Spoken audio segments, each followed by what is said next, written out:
Welcome in, everybody. I am Alec Etheridge, General Manager here at the Shelby County Reporter, alongside Alabama State Teacher of the Year, Mr. Jeff Norris. How does it feel when you hear that in the same sentence? I was just going to say that's interesting to hear those two things put together. That's definitely a new experience. Yeah, well, it's been I assume a pretty crazy few weeks. You're one of the 16 finalists, narrowed down to the final four. And then you're sitting up there on stage and they call your name as the Teacher of the Year. So just kind of walk me through the last few weeks, how nerve-wracking, tense, fun it's been for you. Yeah. Being one of the 16 chosen was an honor in and of itself. We're representing the District 3 area, and so they choose an elementary and a secondary winner. And so the first step would be going from the Shelby County Schools nominee to the District 3 winner, the elementary winner. And so I was in the Sweet 16 then, which was the first step, and it was a great honor. It was something that I felt great about. And then from then it really did, the speed picked up. And so once you are in the top 16, they choose a final four. Dr. Mackey actually called one night to my house and broke the news. And we were watching TV, and I saw a phone call from Montgomery, and so it was definitely a surprise. And I think the one word I kept saying was wow, wow, wow, and it was a shock. And immediately after that, you go and you interview, and there's definitely a large group of people that come in and ask questions, and kind of a round table-ish discussion, but also it's there were a lot of different parties present, and so that was a new experience. I love talking in front of people. I love talking in front of kids, but it was definitely interesting. And then immediately after that, we had the announcement last Wednesday, so about half a week later is when the ceremony occurs, and just a great night. That whole reception was fantastic. Well, what was the pressure like? You said you had to go in for an interview. What's it like when you're sitting in a room like that with so many people that are obviously important to the state, but deciding something as big as that? The biggest thing for me has always been just being myself and being approachable. And as a teacher, you find your voice and you find the way that you do things. And so I really wanted that to come across in the interview. I tried not to be ultra professional or ultra, something that I wasn't, just to put on, a facade. I really just talked casually. We talked kids, and we talked, what I love about teaching. And so anytime I can steer the conversation towards that is a win for me, when I get to talk about kids and just what I love to do. Well, you talk about, the school system, Teacher of the Year there, and then just the step-by-step process. What does it mean to you personally to gain that kind of respect from your peers, your students in general? Just what does that mean to you? So, my journey is a unique one. I've been in education for 18 years. So I taught third grade, fifth grade, and then gifted education for about 11 years. And then I went into administration for 5.5. So I was an assistant principal and a principal in Shelby County. And then during the COVID years, people just kind of rethought their life and choices. And so my wife and I, she's been very supportive. My family's supportive of of the decisions we make. And so I decided to come back to the classroom and teach middle school, which was not something I had done before. As a new experience. And so along the way, I've really tried to promote the fact that leadership is not a position, it's what you do and what, the position that you're in. So whether you're a teacher or an administrator or a support staff person or any other employee, you are teaching kids, you are a leader in your building. And so, it really is an honor.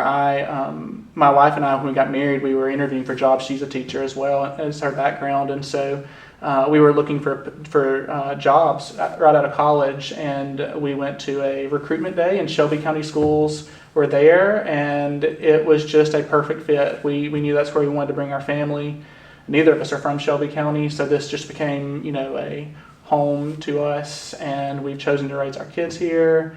And so it's just been, a kind of a full circle journey for us. One interesting thing is I have, Shelby County Schools, serves lots of different areas from, Vincent to Columbiana to Montevallo to, North Shelby schools, and I have either worked or lived in almost every single area served by Shelby County schools. Just over the years, I've kind of worked my way around in those different areas, except for Vincent. So Vincent is the one area that I have not been to yet. Well, what does that do for you as far as helping you as an educator to kind of see so many different communities like that?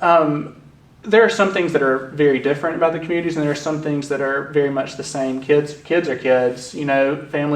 Family situations are different in every single area, and so you learn, the unique attributes of each particular area, but also, kids are kids. Good teaching is good teaching, and once that classroom door closes, that's my family. And in a middle school situation, you have 5 or 6 different groups of kids, but it still is just that unique situation where you have this chance to really make a difference in their lives. And so it's neat to there are no Walmarts that I can go in now in Shelby County without seeing somebody that I know or that I've taught or that I've worked with as an administrator, and so that's a unique thing. Yeah, some people get intimidated. That's right. Well, I do try to live my life where I never would feel anxious about that. So I try to always interact with kids and adults and everyone else in a way where I feel very comfortable meeting anyone. So I do my best. Yeah. Well, what is it from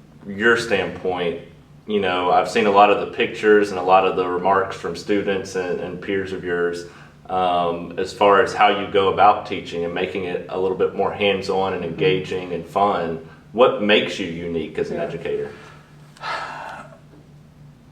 I really do take every opportunity, every chance I get I think of the impact that it makes. So, sometimes it is just through engaging activities in the classroom, like what will they remember? You always hear the saying, kids remember how you make them feel, not necessarily what you teach them. And so I try to immerse them in experiences in the classroom as far as content goes, where they will say, oh, we're learning about adding and subtracting decimals or multiplying decimals. How can we make this a real life engaging opportunity? Oh, let's talk Waffle House. Everybody loves Waffle House. So, we pull out the menus and we do some different stations, and then, you just take it one step further and make the room look like Waffle House and serve waffles. And it's just that immersive experience, makes a lasting impact. That's something I hope they will look back and say, oh, I remember that. And I think everybody appreciates somebody who goes the extra mile. And I'm not here because I'm the best teacher in Alabama, but I do represent the teachers in Alabama. And I feel like I read this the other day that I'm an ambassador for the teaching profession. And so I take that, that honor very seriously. Like, I want to represent our profession. These are the great things you can do that teachers everywhere are doing. I can't tell you how many people are going the extra mile, in different ways. And it may not be Waffle House or decorating the classroom, but just making those intentional, moments with kids count. Yeah, you talked about kind of being that ambassador right now, and I saw those same words.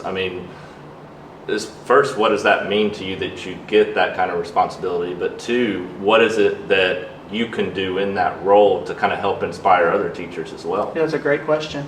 I'm slowly learning more about what I'll be doing this next year. I think they're kind of telling me on an as needed to know right now basis. We're trying to finish up and wrap up a school year. So I've already gotten several people reaching out to do speaking opportunities at some colleges, and a different school system in Alabama wanted me to come speak this summer. So I definitely think that'll be part of the job. I would really like to model things in the classroom and tour around different great classrooms and gather ideas, and then kind of be the disseminator of information and ideas to different groups. And so collecting those ideas and then kind of redistributing them is kind of a vision I have for myself. And I think that the one thing I have whenever you speak with me is that you see a joy of teaching and what I do. And so I think that's my biggest platform, is that I want to make everyone as enthusiastic as I am, and see, if I'm sharing with non-educational groups, like we do hear sometimes some of the negative sides of public education, and I just want them to know that is not what you encounter when you walk into a school building. Our schools are lively and exciting, and there's some great things happening. So that's kind of what I see as my job is, be the encourager, be the, pump up the good and share the great things that are happening. Yeah. Well, you mentioned, going into the admin side of this job. Going and doing that, you get that different vantage point. How has that helped you, and what are the differences that you see as an admin versus what you see in the classroom? I mean, I can appreciate both sides of the situation for sure. And it's a different type of hard. I always say teaching is hard. Teaching is worth it, and this is what I tell people. I don't want to sugarcoat it. Like, the education profession is difficult. It is demanding, and we work really, really hard. And the same goes for administration. It's a different kind of hard. The experiences you have are different than the ones that a classroom teacher has, and but you take those moments, and again, make the most out of them. So if it's an experience with a parent, or if it's an experience with a community member, like that's your job, is to make the most out of it. And I do the same thing in the classroom. I think sometimes I work later at night now than I even did as an administrator, but it's just a different kind of, different mindset. I think bringing that to the classroom, I would say, is just developing relationships with the community and with parents is even more paramount now than ever. I think parents really want to be involved in their child's education and want to know what's happening. And so the more transparent you can be as a teacher or as a school building to show off all the great things you're doing is really important. And it's just one way to bridge that homeschool connection. What would be one of your biggest, kind of building off of that, one of your biggest pieces of advice for other teachers across the state, stuff like that?